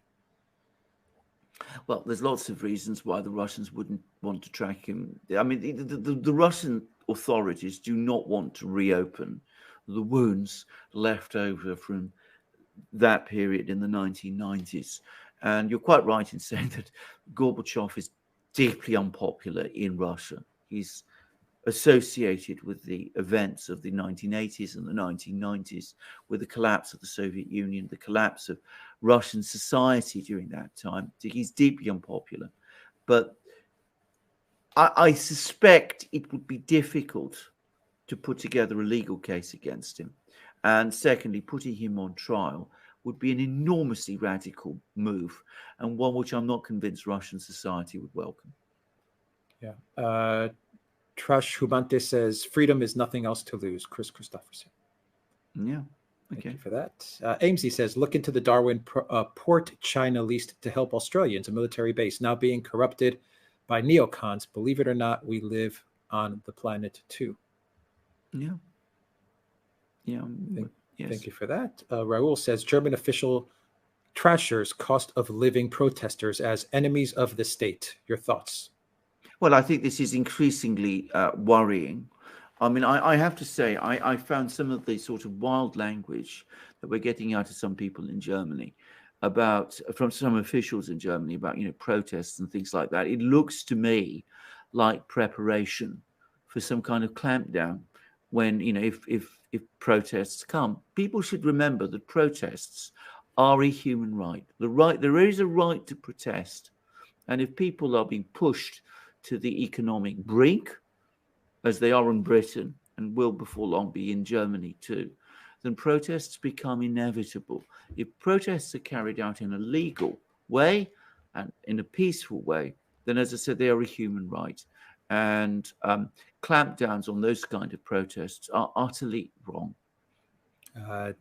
Tigisi says, wouldn't China actually benefit from globalization given access to global markets? Indeed, the Chinese, of course, have at various times set themselves up as the great champions of globalization. But of course, it's globalization for export only, because China doesn't apply its nostrums, its mechanisms internally within China itself. I mean, they've, as you correctly said, used globalization to build their mighty export machine and their mighty industrial base. And, let's not criticize them. Every country should make the most of its opportunities. If people have been willing to open their doors to Chinese imports, why wouldn't the Chinese take advantage of that? But when the Chinese talk about globalization, they mean it in exactly the narrow way that you said. Mm-hmm. Exactly. From Wally Estate, thank you for that super sticker. From Setengo, great work, ANA. Thank you for the super chat. Pago the Lesser says, after this special military operation, Russia should consider reconstitution of the USS. No, I don't think that's what they're going to do. I think that from a Russian point of view, that would probably be a backward step. And I've actually seen Russian officials saying that, a reconstitution of the old Union would not only be a retrograde step for Russia, but it would bring back under Moscow's control large populations that do not want to be under Moscow's control and just don't have any affinity with the core population, which is Russian. So they want to make sure that whatever territory they control is one that wants to be part of them. But what they will do, I think, and what I think is now inevitable, is we're going to see a very significantly expanded Russia, bringing together the Eastern Slav lands. And that didn't need to happen. From a Western point of view, they could have found ways to work with Russia that would have prevented that, but that's what they're going to get. Yeah, and Pago the Lesser says the Union of Sovereign States, gentlemen, the USS. Okay. Yeah, okay. Mark Hewitt. Yes. Mark Hewitt says. I mean, remember there is. Yeah. Can I just add? I mean, remember there is the Eurasian Economic Union, which plays an economic integrative role, and which will no doubt continue to evolve. But I don't think that they will want to create a political superstructure on top of it, for the reasons I said. Yeah. Mark Hewitt says, in terms of 2024, are the gubernatorial elections in Pennsylvania, Michigan, and Wisconsin just as important as the races for the House? Absolutely correct. That's entirely true. I don't have the granular understanding of this that some people in the US do, but no doubt we'll be covering it extensively, and we'll be drawing on the expertise of people like Robert Barnes to discuss this, thoroughly. Yeah. Lada Moreau says the world indeed needs multipolarity, not some WEF, or US-EU hegemony. Absolutely agree with that. Thank you for that, Lana. Sanjeva, one of two comments. The racism of EU politicians reminds me of that timely poem from the Lutheran pastor Michael Niemöller. First, they came for blank in the super chat. I am ashamed I didn't say anything when Iraq was sanctioned, when they bombed Yugoslavia. And part two says when they ruined Libya, when they blockaded Cuba and Venezuela, because I didn't come from those countries. One day they banned me from visiting Europe, and there won't be anybody to speak for me.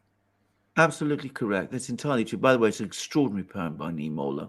And if you go to Germany, I mean, you'll find all the monuments and the way he's remembered. And he was a heroic man who stood up against the Third Reich regime.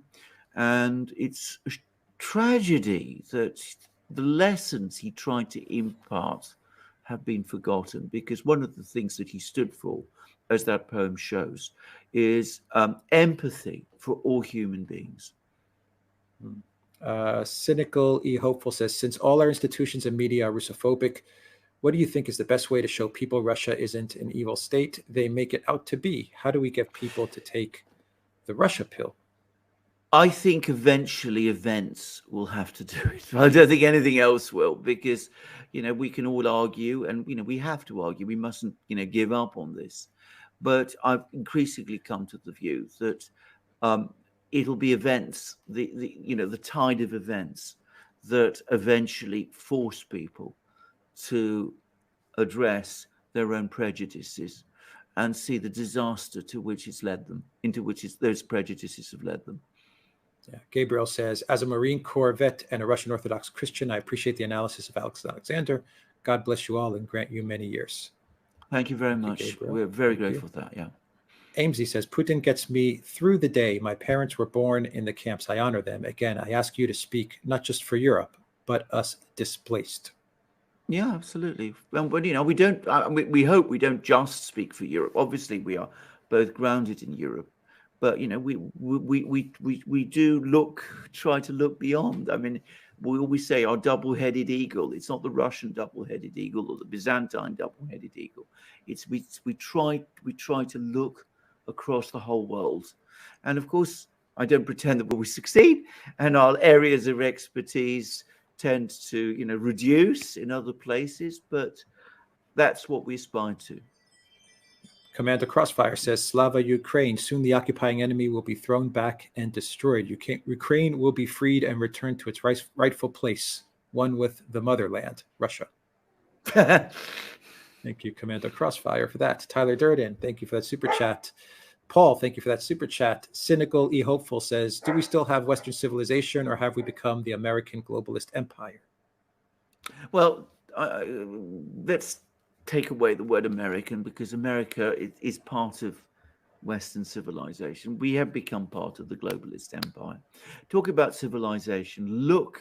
Just look at the condition of the arts today. Look at Hollywood and what it produces, the film industry. Look at the visual arts. Look at architecture. I mean, we are in a very debased condition. And why is that so? Because we've turned away, in my opinion, from our cultural roots. Yes.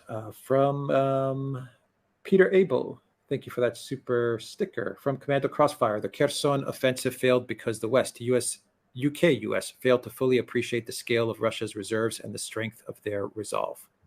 Absolutely correct. Entirely true.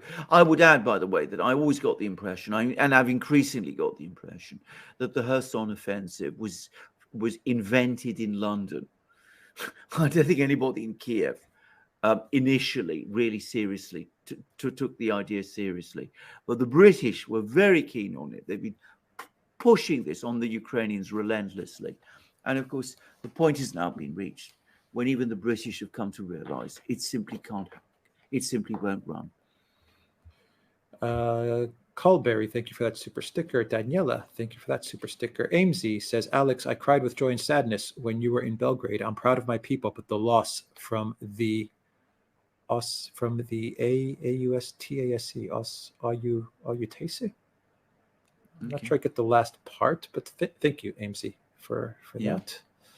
Mzu says, question, thanks for your great analysis. What do you think about the comments from Poland's central bank president about Germany trying to take back land from Poland? Can't it be some preparation for a takeover of land in Ukraine? Yeah, I think that's exactly what it is. I think this is exactly what it's preparing for. And it suggests to me, by the way, that there's arguments about this behind the scenes between Germany and Poland, and with some people in Germany telling Poland not to do it and some people in Poland pushing back. And I think this is partly what this is all about. And it's interesting to see Poland and Germany, the tensions there, which have clearly always festered, they're starting to grow again. It's difficult to know quite what to think of this in its entirety, because I have my contacts in Germany. I don't think there are many, many people in Germany who seriously entertain those ideas. So I don't think it's about that. I do think it's about Ukraine. Yeah. Limiting Factor says, what's going to happen to the world economy when China goes for Taiwan? Well, I all I will say about it is this. If this situation with Taiwan isn't resolved in a peaceful and orderly way, and we get a crisis over Taiwan and a sanctions crisis, then the economic disruptions caused by the sanctions war against Russia is going to look like a roadside picnic by comparison with what will come. I mean, we're not talking about recession or depression. We're talking about something on an altogether bigger scale. Yeah. Amesy says, it's worth the $5 to hear Alexander laugh. He makes me smile. Thanks. Thank you for that, Amesy. Nikki Ball says, will Pakistan and Khan find a way to join BRICS? Could it be that India and China would help? Well, that's a very good question, actually, because one wonders what India would think. I'm going to suggest, again, any Indian person following, I know a lot of people in India do, I think it would be in India's interests for Pakistan to join the BRICS. And the reason I think that is because it would provide India and Pakistan with a venue, a platform, where they could finally have a sustained dialogue with each other, which is, I think, what's been missing, because these two countries, for very good historic reasons, which I'm not going to discuss, have been locked into this intense adversarial relationship. They're able to have this venue, this mechanism to talk. They might start to find a way through. So I think India's interests are served by Pakistan joining the BRICS. And, well, we'll see where that happens. If Pakistan and India can sort out their problems, perhaps India and China can begin to do so as well. Harry C. Smith says, I started calling Zelensky Captain T-shirt, then noticed he literally wears brown shirts. So which is better, Captain T-shirt or Captain Brown shirt? I'm not going to say. Yeah, well said. Raul says, Farmer's Almanac is predicting a very cold winter in North America. Hope Europe is paying attention. Either bow to Putin or end to their democracies. Yes, I know. I've noticed that too. Well, we'll see. I think they are paying attention. The question is, what are they going to do? I'm going to say this. I mean, you're talking about reopening Nord Stream 2, which it seems to me is an obvious thing to do, and starting negotiations with the Russians, which I think you also need to do. Be aware that if any of that happens, the present government in Germany can't survive. I mean, it would be so discredited. Get rid of the Greens. Yeah, but I mean, but we are asking for a major political change in Germany, a country which is designed to avoid that. I mean, the whole political and constitutional system makes it very difficult to change a government in Germany once it's established. It can be done. It has been done in the past, but at the moment, it's not easy. So we'll see what happens. Yeah. Pickwick, thank you for joining the Durant community. Rogero says, how much of a tinfoil hat scenario is it to speculate that Putin is just playing a role to destabilize the world, to facilitate the Great Reset, and finally usher in the globalist world order? I don't think so. I mean, I think for Putin to do that, I mean, first of all, I mean, it's we were not talking about 4 or 5 or 6 dimensional chess. I mean, this is even more. This would be something even beyond that. Secondly, I mean,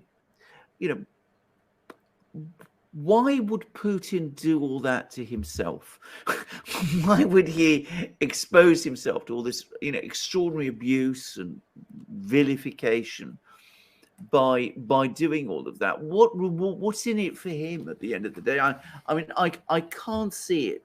Surely, if he's a globalist, if he really was a globalist, he'd be going along with Klaus Schwab and all of that crowd, and he'd still be invited to all the parties in Davos and all the rest.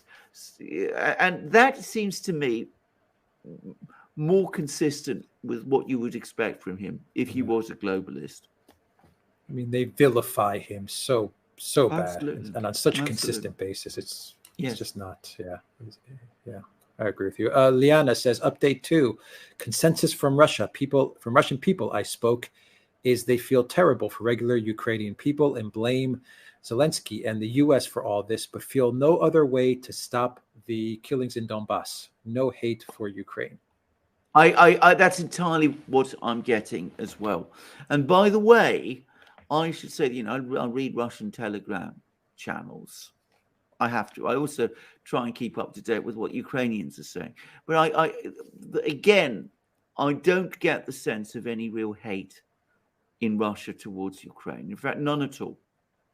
Yeah. Rubina says, Australia bombshell, ex-PM Morrison held a secret shadow cabinet of 5 portfolios. The country is disgusted.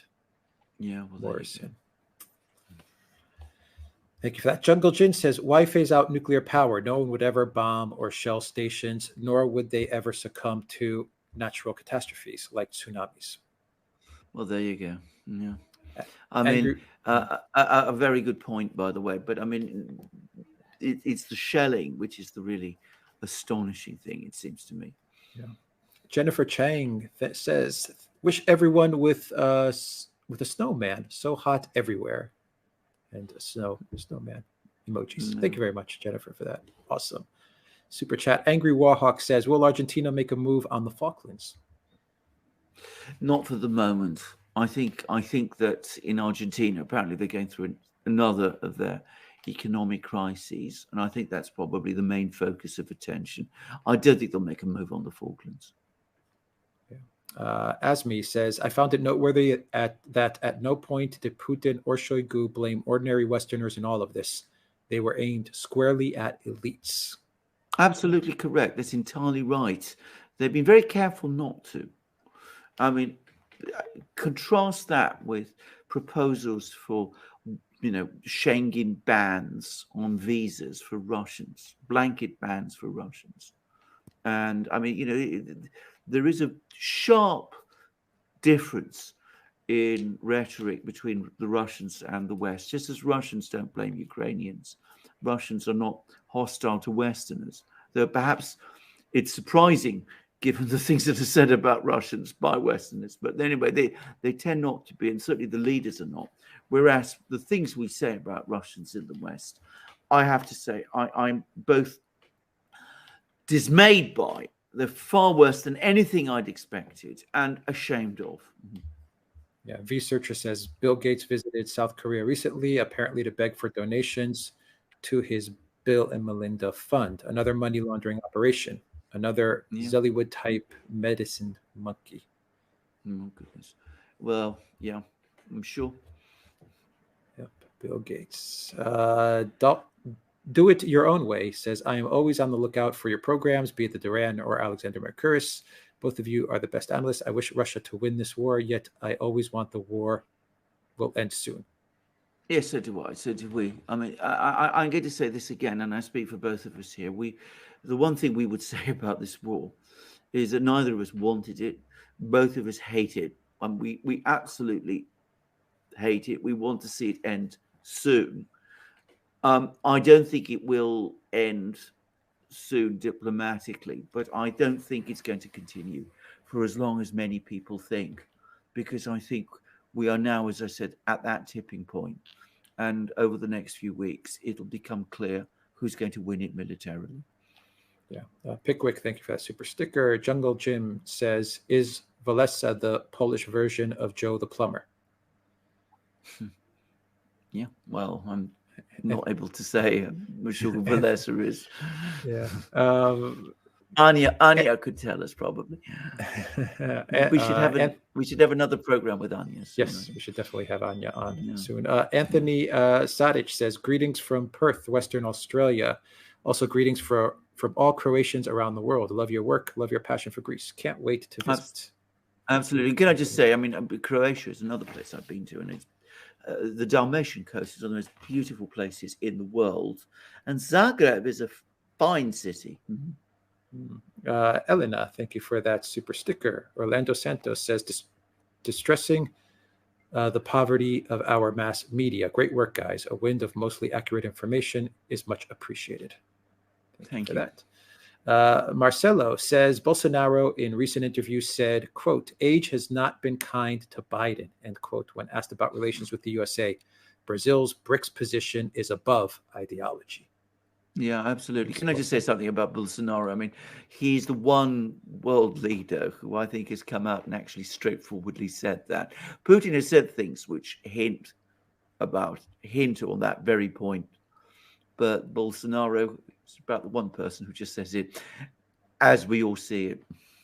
Yeah. Maury says, I remember watching the original Goldfinger as boarding school, a magical moment. Oh, absolutely. I mean, the early Sean Connery films are just amazing. I mean, they really are. I mean, they are brilliant cinema.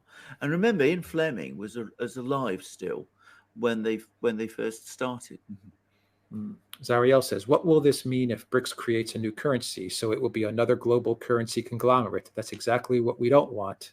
Get me? Well, I do absolutely get you. And can I just say this? I mean, that's for the future.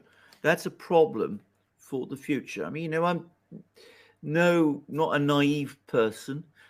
There is a possibility that we could just exchange one global system for another.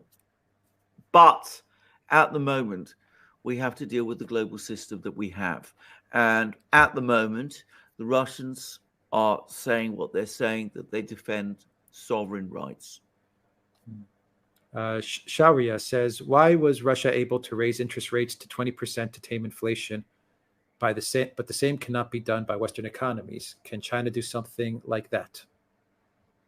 I don't know about China. I think it will be difficult for the Chinese to do. And in fact, they've cut interest rates rather than increase them.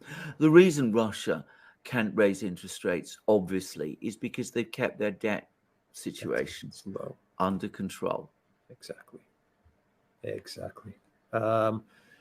Jahangir says, India and Pakistan cannot be friends. Pakistan is driven by the likes of Taliban, who have no other objectives other than the cultural genocide of the majority of Indians, Hindus who face the same propaganda as Russians do by the West.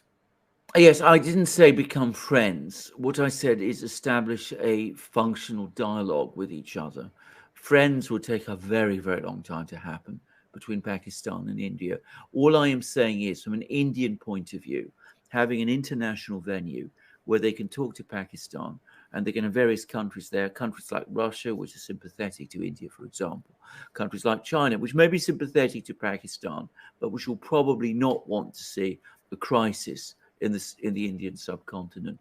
I think that would be useful to India, especially given that in a venue like the BRICS, India, being by far the more powerful country, would ultimately carry the more weight. From Liana, when listening to either of you speak, I find myself finishing your sentences before you say the exact words I say. Either I watch way too many of your shows or it's some high-level telepathy. Well, I think at some point you must join us on our programs. Yeah. Because clearly you are somebody who's able to complement our ideas wonderfully. Thank you very much for that super chat. Denitsa says, what would be the consequences if an EU country does not follow the rules imposed by the European Commission? Are sanctions possible to be imposed on an EU country? Yes. Yeah, absolutely. Hungary, of course they Hungary. are. Look what they did to Absolutely. Hungary. They've already done that. I mean, they're sanctioning their own They're sanctioning their own citizens. I mean, right, Britain isn't in the EU, but they've just done that to Graham Phillips. And the Germans are now doing it too. So why shouldn't they sanction one of their own member states? I mean, this is exactly the kind of thing they do. They're doing it to Hungary. They've threatened to do it to all sorts of others. Of course they will do it. Absolutely. They went into Cypriot banks and took the money. Well, exactly. Absolutely. Yeah. Mark Hewitt says, who do you think the anti-Trump candidate for 2024 will be? Cheney, Pence, or Pompeo? Maybe all three. Maybe all three, indeed. Absolutely.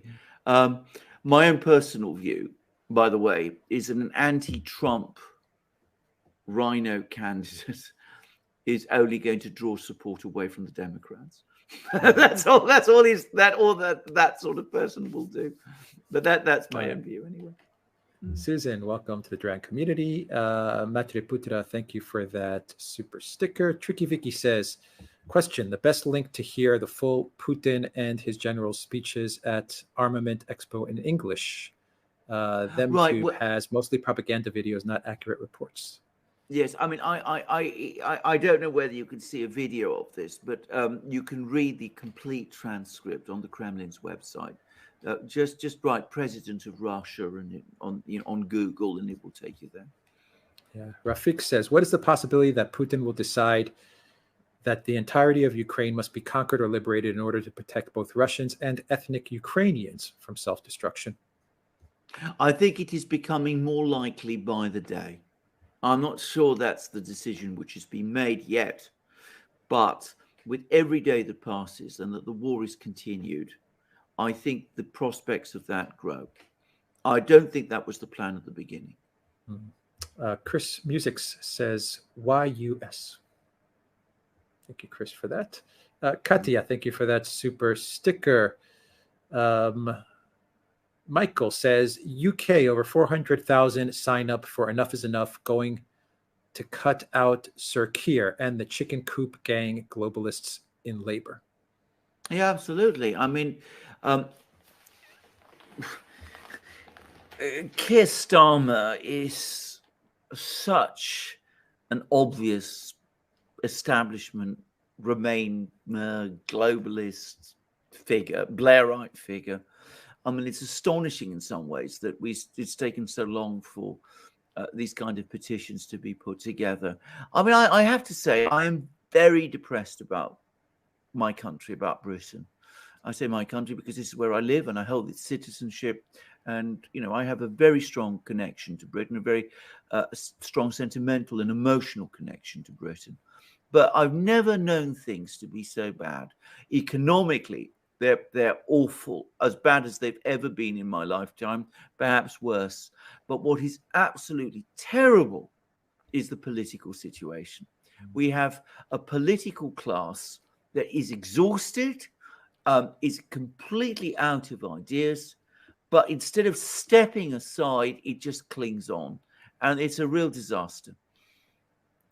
Rafik Adams says, given the irrational behavior of the neocons, wouldn't Ukrainians be better off under Russian hegemony than under predatory globalist control?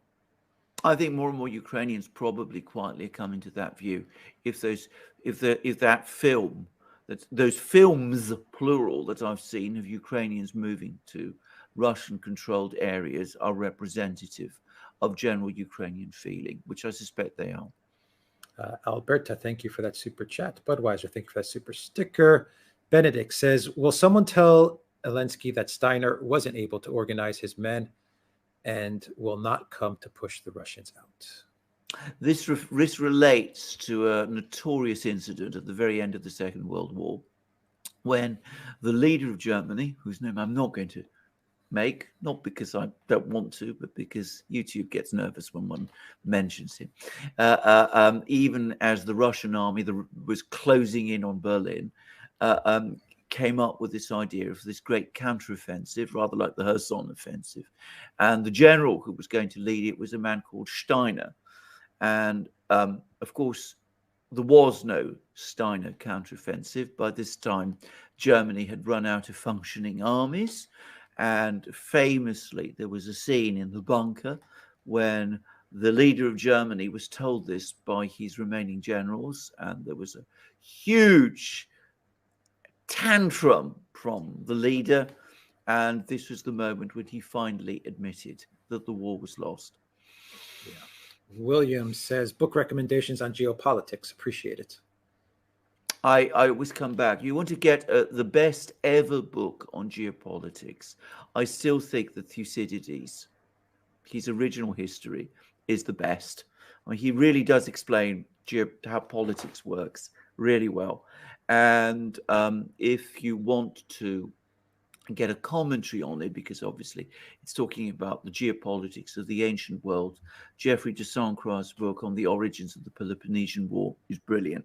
There are some very, very good books on contemporary and not so contemporary, but reasonably modern international affairs.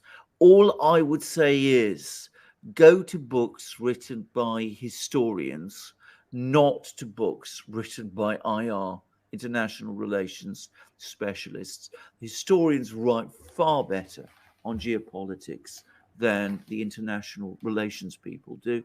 And, you know, you could go to books like A.J.P. Taylor's book on the origins of the Second World War, lots of good books on the origins of the First World War, an outstanding book recently by Dominic Leven on Russian foreign policy in the lead up to the First World War, and there are lots and lots of others. Alberta says Pat Buchanan, after his failed presidential bid, published a book, A Republic, Not an Empire, Reclaiming America's Destiny. Yeah, I agree with it. I think it's a brilliant title as well, by the way. Yeah. Vladena, thank you for that super sticker. Jackie, thank you for that super chat. Summer of 1970 says, free Assange, free Assange, free Assange. Yeah. And Stuart says, why is Iran's relationship so important to Russia? Well, I think it's become more important as time has progressed. But it's the thing to say about Iran and Russia is, I mean, first of all, look at the geography. I mean, they're both big powers in Eurasia. Iran completes, if you like, the Central Asian build of the Eurasian system. And the other thing is, Iran is big, it's potentially rich, it's got a fairly large industrial base, it's got lots of economic assets, it's very rich in natural resources, it's got an extraordinary ancient history. And you're talking about Russia and Iran. They've had a very long history with each other. The Russians and the Iranians have interacted since the 17th century. They are, you know, this isn't a remote country for the Russians. People always forget that Russia is not just a European state, it's a Eurasian state as well. It's a Central Asian state. The Russians have had close diplomatic contacts with Iran going back centuries, long before any other West Europeans, any of the other big European states have done. Summer of 1970 says, the trouble with practical jokes is that very often they get elected. Will Rogers. True enough. Very true. Oz says, I was just going to mention Thucydides. You inspired me to study it again. Do you consider yourselves belonging to the realist school? Yeah, absolutely. In my case, unequivocally. And I always stress the opposite of realism in foreign policy is not idealism, which is what neoliberals and liberal humanitarians always imply. It is unrealism. It's being unrealistic about foreign policy. Realism about foreign policy is understanding that, you know, it has to be grounded on realities. You have to accept limits on what you do. And people who won't acknowledge limits are not being idealistic. They're being unrealistic, and that is extremely dangerous. And being a realist in foreign policy doesn't mean that you throw ethics to one side. I would argue, on the contrary, that a realist foreign policy is far more grounded on ethics than these unrealistic foreign policies that we have seen pursued by the neocons and people like them, which have been so disastrous, have done so much damage, have led to so many crimes, and there can be no ethical justification for any of that. RDDR says liberalism has been corrupted by imperialism. Yeah. Stevan, thank you for that super sticker. Calliope, thank you for that amazing super sticker. Thank you, Calliope, for that. Jacob says, what countries are promising to move and to forego the coming recession and downfall of the US? Well, I mean, I think the first thing to say is that we are in a global economic crisis. And so, you know, it's going to be very difficult for some countries, for many countries, to disconnect. But, you know, if you're looking around the world, you see that more and more countries, more and more regions are looking for ways out which dissociate them from the West. Look at Lavrov's trip to the Middle East and Africa, how he was received there, and compare it with the stony reception that Blinken got when he went to the same region a short time later. Yeah. Eric, thank you for that super sticker. Ronath, welcome to the DURAN community. Chris says China doesn't subscribe to globalism either. It's the West's demonization. Yeah, I agree with that. Yeah, I mean, yeah, the Chinese sometimes pretend they do, but as I said, it's their interpretation of globalism is one which is based on self-interest. Pupius says, no, super sticker from Pupius. Thank you very much for that. Yeah. Denitsa says, the whole situation reminds me of a flirting couple where the one side expects the other to be a virgin while you're having a lot of bed experience. Every country has its skeletons in its closet. Well, absolutely, of course it does. I mean, and that's a thing to say. I mean, you know, no country is perfect, no country is ideal, and nobody should pretend they are. From Ildar, this terrible EU policy against Russian people turned into Putin supporters amongst my friends. They were very anti-Putin before. Cheers from Krakow. Yeah, I agree with this. I mean, I have to say, I mean, I was profoundly shocked by it, and it's great to hear somebody from Krakow saying this. Now I get to say this. I think that there will come a day when Poland and Russia will achieve a real rapprochement with each other. I mean, I believe this. I mean, I know lots of people from Poland. I know lots of people from Russia, obviously. And I am confident that one day those two nations will find each other. There's a lot of history between them, lots of legitimate grievances, but that day will come. And it'll be a great day, a wonderful day when it happens. Shady Lady, thank you for that super sticker. Journey to the East says, Alex's Clown World, did the fortune teller tell those politicians that get rid of all the politicians in the EU will have a bright future? Yeah. Thank you very much for that. Yep. Get rid of the politicians, and these politicians in the EU will have a bright future. Amesy says, get rid of the EU and then Europe will have a bright future. Amesy says, in Greek, please share your best quotes. You guys connect us to the present and the past. I think I'll leave that to Alex, actually. It's my favorite quotes. It's a tough one. Yeah. Nothing comes to mind. No, Greek. I have to think about it. Yes, Greek isn't really adapted for quotes, actually. And many of the things that people think are Greek quotes, like, you know, famous ones like those whom the gods destroy, they first make mad. If you actually look, you find that there are Greek origin phrases for this, but they're not as pithy as that one. So it's not easy to find them, actually. Bella says, if tensions escalate between China and Taiwan, it is already decided that Australian military will be put into fight first, according to John Landon, former foreign diplomat, through the AUKUS agreement. Yeah, I know exactly. So I mean, is this what Australians want? I mean, you know, I think that, you know, I'm not saying, you know, that China is not in some ways a, you know, country that you need to be wary of. It's big, it's bursting and all those things. But I think at the end of the day, a more measured policy, a more balanced policy would suit Australia much better. China's not going away, for one thing. Moni Kasberg says, Taiwan, fascinating place, worth a deep dive, was staging platform for the U.S., Southeast Asia, CIA, CAT adventures involved in Bay of Pigs, deep ties to mainland China because for decades, also very active Asian mafia activity. Well, I mean, you know more about it than I do. What I would say is it is a very interesting country. It is enormously productive. I mean, people talk about its chips, for example. It makes lots of other things. It's enormously vibrant society. Personally, just this isn't, you know, in any way. I mean, one of the things that Taiwan makes is amazing tea. I mean, you know, we hear about China tea, but Taiwanese tea is phenomenally good. So, you know, it's an extraordinary country, actually, and it's got huge things going for it. And I hope nobody thinks that because, you know, I think that these policies of creating a war over Taiwan are wrong and bad, that I don't have huge respect for what has been achieved there. Zariel says Putin was once a WEF until he saw behind the curtain. No, I think there may be a lot of truth to that. I mean, one of the things about Putin, of course, is that he's met all these people. He's met Klaus Schwab many times.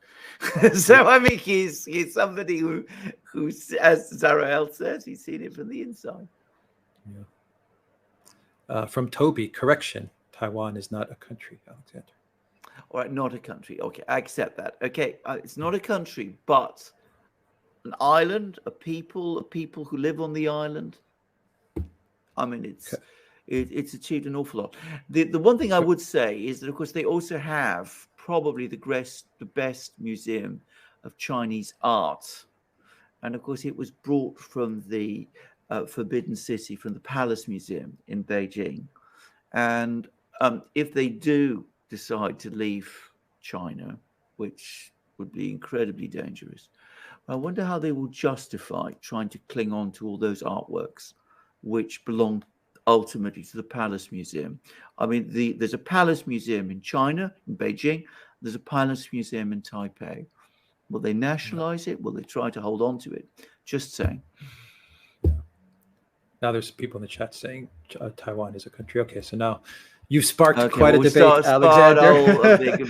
Okay. Commando Crossfire, what are your thoughts on Armenia, Azerbaijan? Yeah, this is a very dangerous situation. And can I just say, I've no doubt at all that the person who's pulling all the strings here is Erdogan. So we had that flare up about a week ago. And if you think that that wasn't connected with Erdogan's trip to Sochi and his meeting with Putin, then I have a bridge to sell you. So it's a very dangerous situation. Once this war in Ukraine is over, I think the Russians need to sort it out. Yeah. And I think when I say sort it out, they need to come to a permanent settlement of this thing. And I've no doubt that Russian sentiment will demand that as well. Danielle, thank you very much for that super sticker. Aaron says, without Russian oil, can NATO's military function? Very good question. You know, we're getting into all sorts of complex things all the time. I mean, there was a absolutely weird thing that I saw. I mean, I don't remember the exact details, but some companies were saying that because we're sanctioned and we can't buy certain products because of the sanctions, a Western company, because we can't buy certain products, finished goods, because of the sanctions on Russia, we have to increase our imports from Russia of Russian aluminium. So I mean, it contradicts their own policies in some ways. I mean, they're having to import aluminium to make up for the fact that they can't import goods from somewhere else where they can't produce them because of the sanctions. I mean, the whole thing is getting nightmarish. And I wouldn't be surprised if with oil, and especially with diesel problems, remember, military vehicles function on diesel primarily. You know, we're going to have major problems keeping our military on wheels and tracks. But anyway, I mean, I don't know this for a fact, but we'll see. Sparky says, Kamala's a loose cannon. Question is, how can establishment get her to step down gracefully in order to make way for Liz Cheney? Jokes can be serious. Well, indeed, they can be very serious. And the answer is not. The operative word is gracefully. I don't think she will go gracefully. I think she will fight every inch of the way. She's not somebody who gives me the impression that she's going to be willing to just walk away. Paul Martinson, thank you for that super chat. Life of Brian says, Taiwan is a small country in Europe. Quote Kamala Harris. Kamala Harris says. Adrian Hart says, have you seen Alexander Antics, Senator for South Australia, speech to Parliament about the disease bureaucracy? No, I haven't. The short answer is I haven't. Oz says, may I recommend a book by John Agnew, Globalization and Sovereignty Beyond the Territorial Gap. It may make you rethink the traditional divide between globalization and sovereign states. Okay. Yeah. Agnew. Globalization. Yes. Alexander says, I heard that natural gas reserves are low even in the US. Is this true? Yeah, I believe it is true, actually. I also heard that US LNG exports to Europe are now falling fast. Can't confirm it, but that's what I've heard, because the US needs its LNG to stay.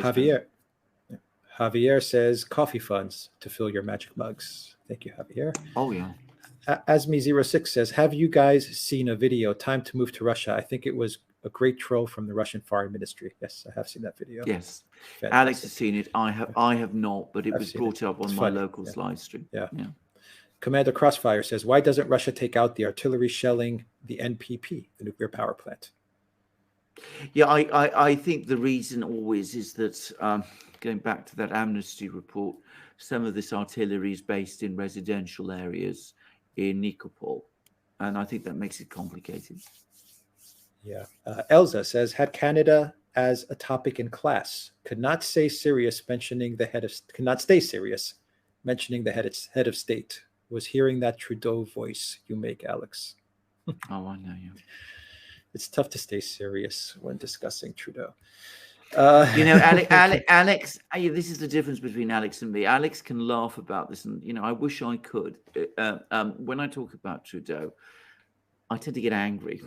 So I mean, it's for some reason he particularly raises my hackles.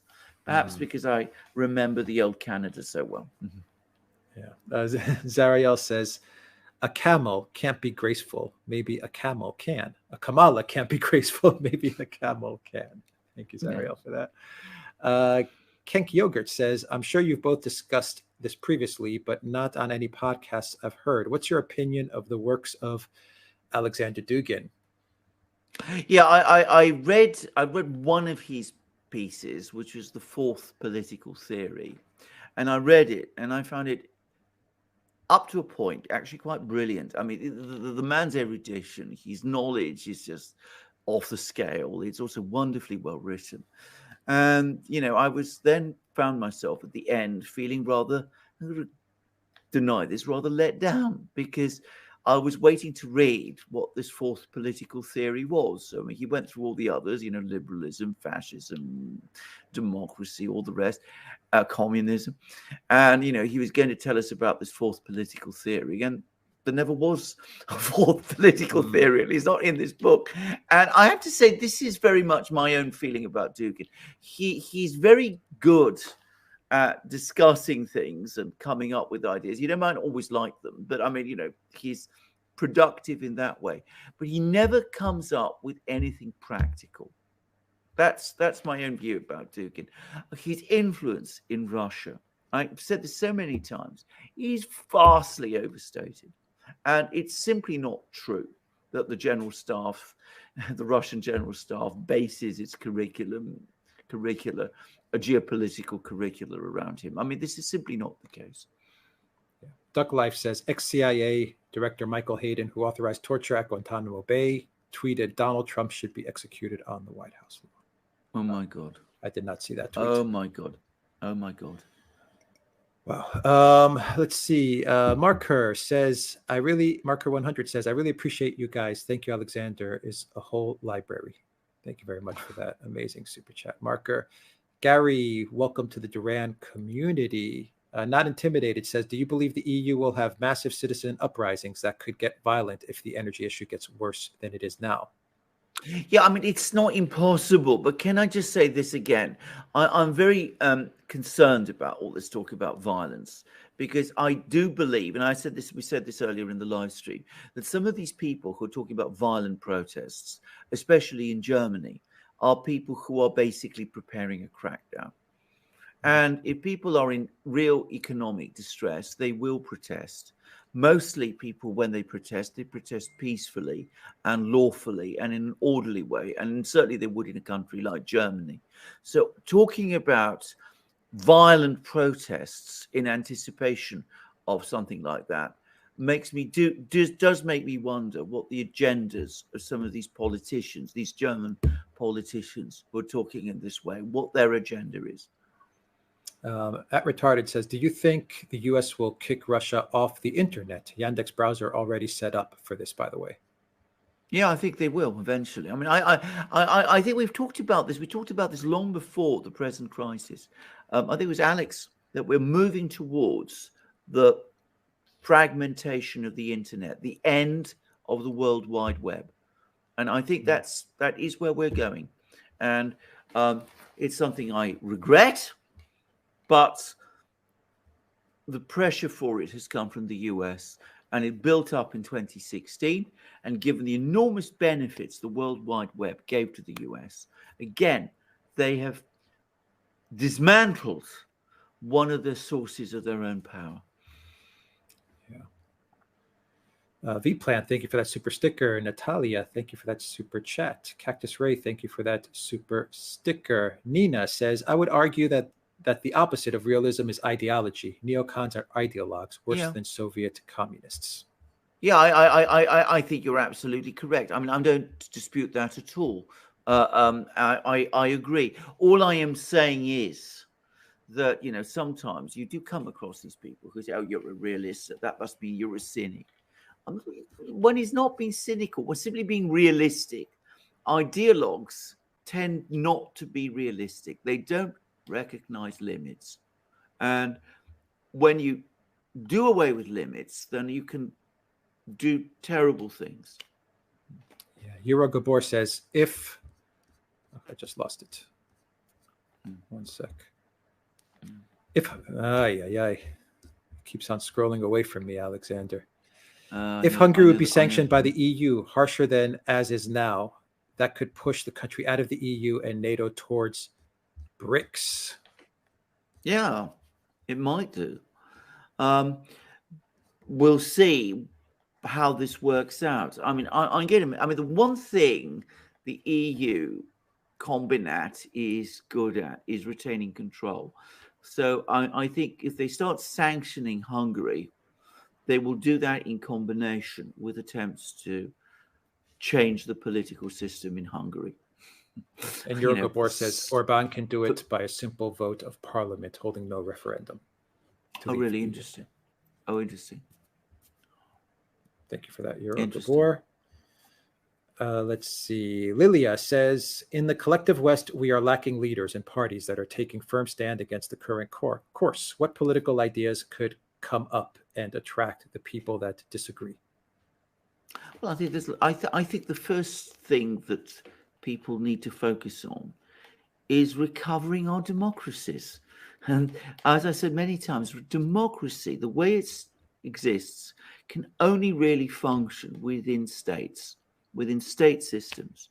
Because if you create supranational entities, then they are by definition unaccountable. So